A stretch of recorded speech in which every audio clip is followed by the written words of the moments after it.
Well, Elon Musk and Nigel Farage have been hanging out at Mar-a-Lago. Farage put this picture up on X, and the two apparently talked money because Musk is considering giving a donation to Farage's Reform UK party. I think Farage wants to have a proper tilt at becoming PM. On the current polling, it wouldn't be impossible, and Musk certainly has the sort of money to help him do it. Joining me now from London is News Corp Australia's Europe correspondent, Sophie Elsworth. Thank you so much for joining me, Sophie. What do you think this would do for Reform UK? I mean, Musk, I think, was integral in the re-election of Donald Trump. He was there supporting him the whole way. Of course, now he's going to be part of Trump's cabinet, or not his actual cabinet, but sort of the outer cabinet. It's not an official position. But if he were to throw his hat in the ring and give some money to Farage as well, you'd have to think it'd put Reform in a very strong position. Absolutely, Caleb. And there's a lot of very nervous people over here in London, notably the Tory Party, because Reform UK is absolutely building momentum. They're getting headlines every day. There's not a day that goes by here in recent weeks where you're either not hearing about Nigel Farage, the businessman Nick Handy, or Elon Musk, and join the three together.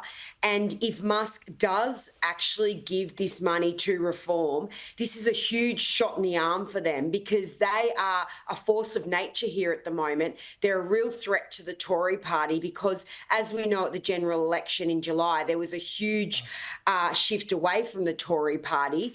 While Reform only picked up 5 seats in the general election, they are gathering support, and I expect this to continue to grow and only grow further if Musk is willing to give the $100 million that has been reported here today that he may give to the party.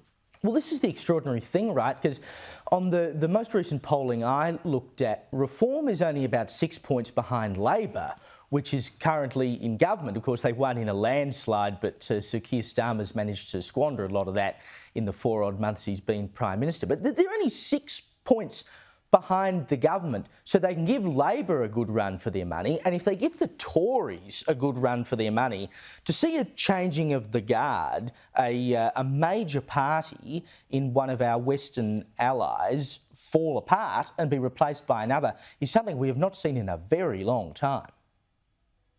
Well, look, Caleb, I think we're a long way from that. Yes, it's heading in that direction, but whether they overtake the Tory Party is another thing. We're not at that point yet.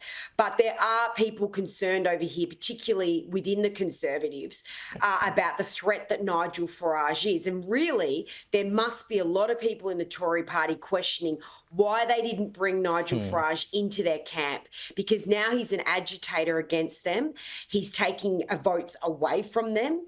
And he's the one getting the headlines here, not the Tory Party. He's taking headlines away from Keir Starmer, and I would argue for good reason, because he's a threat to both of them and they are concerned about him. Yep, and of course the only problem is that with a first past the post voting system, you need to get a critical mass of voters in more places in order to translate it into seats, but we'll see how that all plays out. Now, Richard Marles and Penny Wong are in the UK right now, and they've announced more Australian help for Ukraine. What have they been up to? Well, that's right. Senator Wong and the Deputy Prime Minister have been travelling through the UK and Europe, and they announced earlier in the week they will continue to support Ukraine. Now, we know that they have been supportive of Ukraine, but they've continued this through until at least the end of next year. And this is obviously extremely beneficial for Ukraine to have Australia and the UK support base behind them. But of course, there also remains the questions of what is the Australian government doing with Israel? And we know there are many questions being answered about the way that the Australian government is dealing with the war in Gaza. And that's obviously been a problem. And again, shifting headlines away from what the government is doing with Ukraine. Now, a lot of Australians, I'm sure, are preparing to head over to the UK over the holidays, but you've written a story today that theft is out of control over there. An estimated 78,000 people have had their phones or bags stolen in the last year, which is up 150%. What's going on? Caleb, if you're coming over to the UK, beware, because thieving here is on an absolute high. There's phone snatching. It's this whole wave. I didn't realise until I got here how massive this is. There's warnings in the street. There's people being urged to not even have their phone in the palm of their hand on the tube or in the train stations. People are snatching them. They're going on electric bikes. These thieving criminals are stealing phones from people's hands. It's wild over here. You really have to watch your possessions. Crime, this petty crime, is absolutely at one of their highs here, and there's warnings all the time. You see people at Tube not using their phones now. A lot of people very much on guard, and this actually happened to former Treasurer Joe Hockey, who was in Leicester Square last week, and he had his phone stolen from his coat jacket.